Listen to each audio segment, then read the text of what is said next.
Welcome to Organizational Sherlocks, the podcast where business meets psychology and your organizational puzzles meet their match. Join us for captivating stories and practical solutions to unravel your toughest challenges. I'm Dr. Elizabeth Fleming. And I'm Morgan Ashworth, your guides to a prescription for business success. Let's dive in. Officially welcoming all of our listeners to the Organizational Sherlocks podcast. I'm Morgan Ashworth, and I also have Elizabeth Fleming with me. I'm an internal consultant, chief people officer. I'll let Elizabeth introduce herself. Yeah. Hey, everyone. I'm Elizabeth Fleming, Dr. Elizabeth Fleming. I am a business psychologist working externally with companies across the board, manufacturing, technology, finance, kind of all over the place. We'll talk about that more later, but we're excited to introduce ourselves and let you know a little bit about us. Yeah, so a little bit about us. We're both in the IO psychology realm. I myself, I am not a psychologist, though I am an IO psychology professional. I have a master's in IO psychology. I started with a bachelor's in psychology, as most individuals do going into the psychology field. While I was in school, I then decided that IO psychology, industrial organizational psychology, for those of you who don't know what it is, was the route I wanted to go on. And it's very much business focused. It's all about psychology in the workplace, psychology of employees, organizational development, and the like. We're going to really get into, in this podcast, how Elizabeth and I fell into the field, because you can fall into it in a variety of ways. Mine, I feel, was more purposeful, but Elizabeth, I think, has the more interesting story.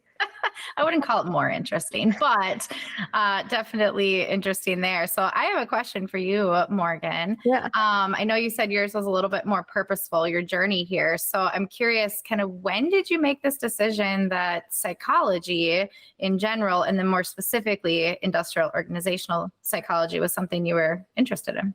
So I was always a person that, I don't know, I understood people.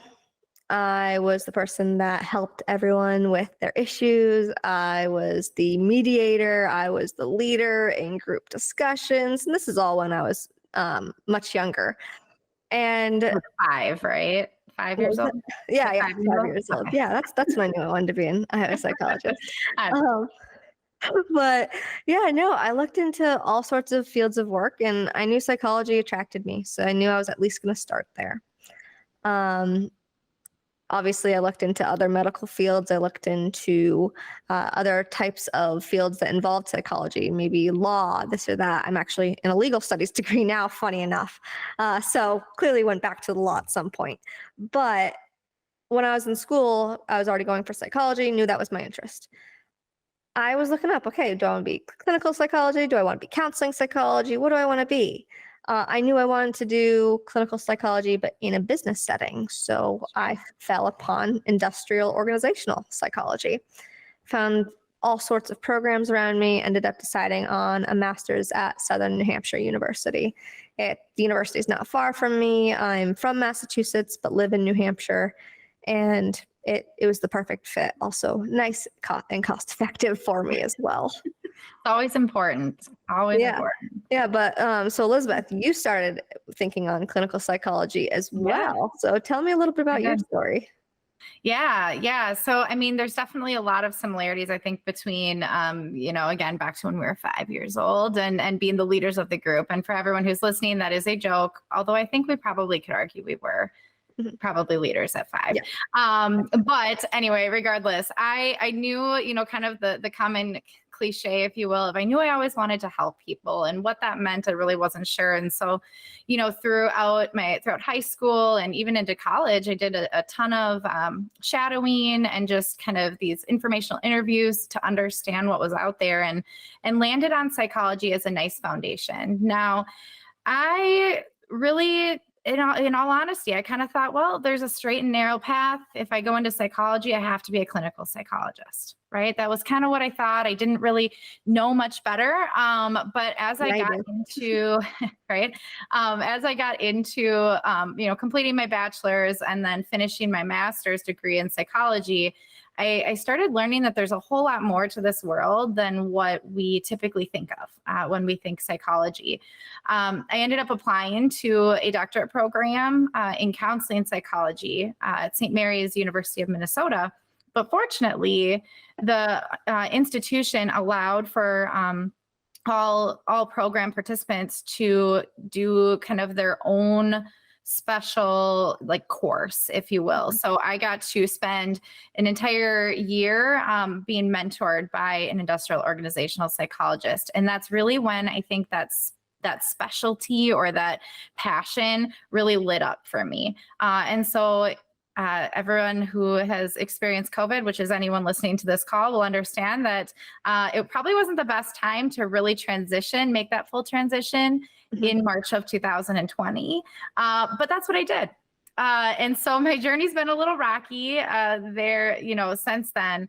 But prior to that, I was definitely doing IO psychology work. I just didn't really recognize it because my title wasn't, didn't state that. Yeah, I mean, even when we look at all sorts of research articles or experiments that occurred when it comes to different studies or different psychometric exams that were being created, they occurred in a clinical setting, but they were workplace based. And they were. We really saw industrial organizational psychology start to take off. I'd say it showed that it was starting to take off in 2018. And studies were showing that it was probably going to become a much larger field. Right. 2020 definitely affected that. I see now a lot more limitations, quote unquote, when it comes to the Statistical Bureau of Occupations. And they think it's going to be a lot smaller, but they don't take into account all the fields you fall into as an IO psychology professional. Whether you're an industrial organizational psychologist with a license or a professional with a background in education in it, you can fall into all sorts of realms, whether that be HR, which is how I fell into it, in the professional setting, versus consulting, which is Elizabeth's field more so than anything. But on top of that, all sorts of employee initiatives, managerial positions. IO falls under it. L&D is a huge one too. You see a lot of IO professionals in the L&D space, or learning and development. So it's so broad. I oftentimes kind of wish there was some like massive like flow chart that showed you everything you can do, having an education in IO psychology. I don't know, maybe Morgan, that's something we need to create. Maybe that's something we'll make. I love my charts. Hey, I'm with you on that. So do I. yeah. Type A over here, I guess. Same. Yeah, but that's a big reason why Elizabeth and I decided to start this podcast, is because as organizational Sherlocks, we're IO psychology professionals, and we're looking at companies under all realms. We're in every nook and cranny of a company, from people operations, which is really any part of a company, to a specific department, to marketing, from HR, sales, production, sales, manufacturing, everything.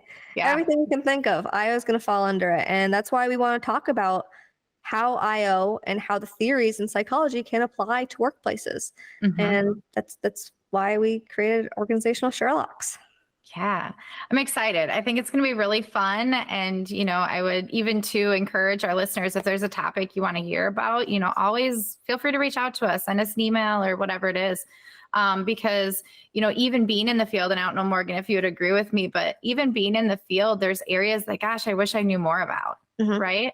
And I think that's, again, another reason that this podcast is so exciting for me, and I know for you too, is we get to pull in some of that, recent research and things that people are talking about, if it's AI, for instance. I feel like that's a huge thing, or the work from home, and what are the benefits and the limitations of a work from home policy, and all of those different pieces. There's just so much to talk about. I'm just excited to kind of dig into the research and invite some guests and see what happens. Yeah. And we really want to break it down for any professional in the business space. If you're in business, you're in sales. If you're in business, you're in marketing. If you're in business, you're in organizational development. you're part of a business no matter what you're doing. If you're a nurse, you're still part of a business. If you are a production worker, you're still part of a business. If you are a manager, of course, you're part of a business. So this is to break it down for any professional in any field. Yeah. And we're going to bring in professionals from every field. We're not only going to talk about IO psychologists here.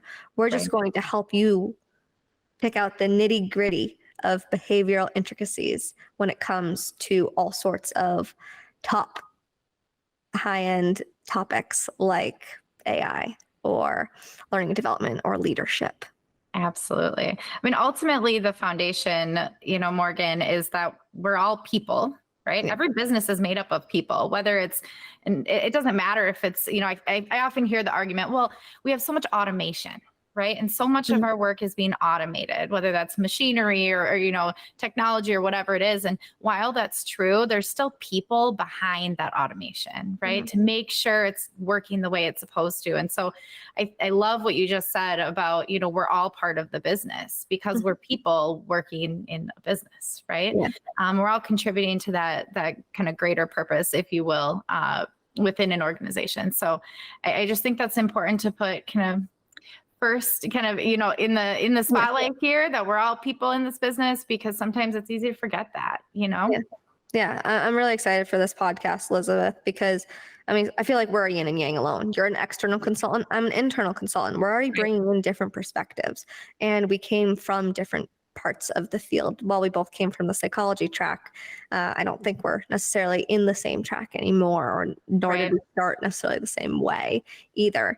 So I'm really looking forward to this podcast. And I'm sure we'll talk a little bit more about ourselves in either this coming podcast or later podcasts. But Absolutely. I'm really excited to start using some stories that both of us have experienced, other professionals have experienced, and case studies to talk about all these subjects.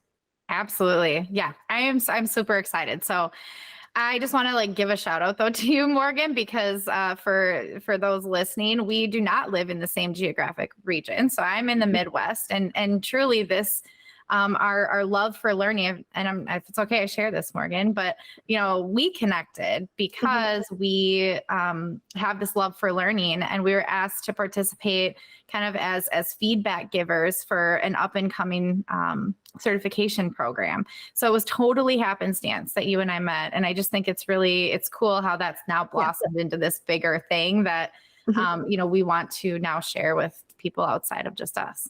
Yeah, So. a little shout out to Dr. Patricia Delgado for connecting us through her research certification.